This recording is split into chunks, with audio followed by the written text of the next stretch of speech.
हरिः ॐ सहनाववतु सहनौ भुनक्तु सह वीर्यं करवावहै तेजस्विनावधीतमस्तु मा विद्विषावहै।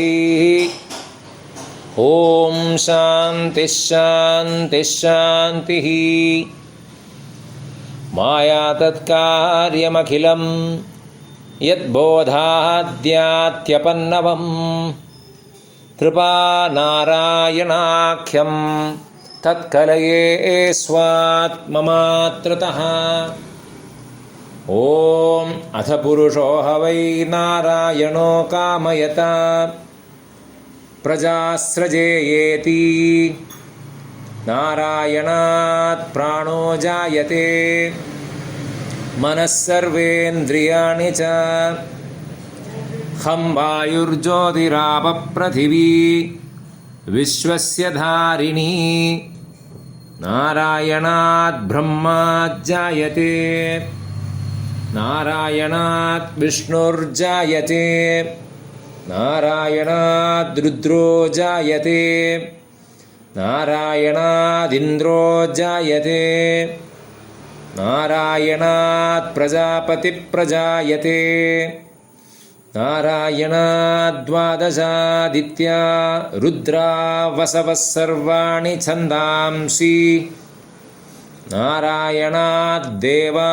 समुत्पद्यन्ते नारायणात् प्रवर्तन्ते नारायणे प्रलीयन्ते एतद्ऋग्वेदशिरोधीते अथादित्यो नारायणः ब्रह्मा नारायणः शिवश्च नारायणः शक्रश्च नारायणः कालश्च नारायणः दिशश्च नारायणः ऊर्ध्वं च नारायणः अधश्च नारायणः अन्तर्बहिश्च नारायणः नारायण एवेदगुं सर्वं यद्भूतं यच्च भव्यं निष्कलङ्को निरञ्जनो निर्विकल्पो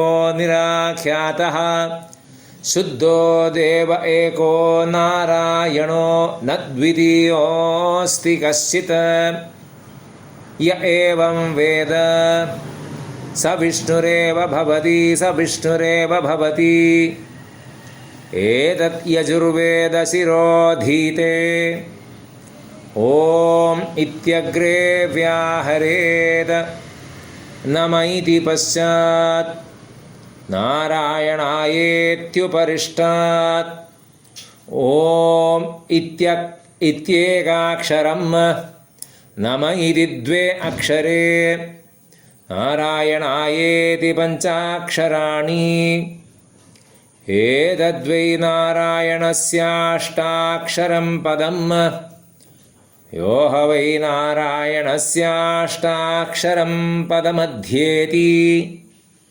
अनुपवृतः सर्वमायुरेति विन्दते प्राजापत्यं रायस्पोषं गौपत्यं ततो मृतत्वमश्नुते ततो मृतत्वमश्नुत इति एतत्सामवेदशिरोधीते प्रत्यगानन्दं ब्रह्मपुरुषं प्रणवस्वरूपम् अकार उकारो मकार इति तानेकधा संयोज्य तदेव ददोमिति यमुक्त्वा मुच्यते योगी जन्मसंसारबन्धनात्।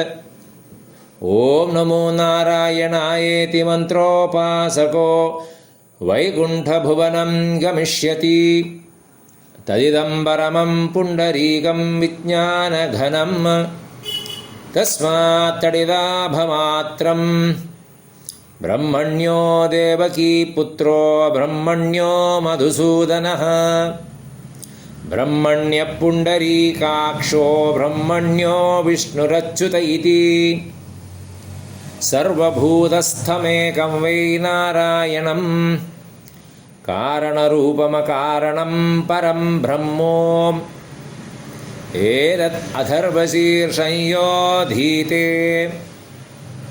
सायमधीयानो दिवसकृतं पापं नाशयति प्राधरधीयानो रात्रिकृतं पापं नाशयति सायं प्रातस्प्रयुञ्जानो अपापो भवति मध्यन्दिनमादित्याभिमुखो धियानः सद्यः पञ्चमहापातकोपपातकेभ्यो मुच्यते सर्ववेदपारायणपुण्यं लभते श्रीमन्नारायणसायुज्यमवाप्नोति य एवं वेद इत्युपनिषत्।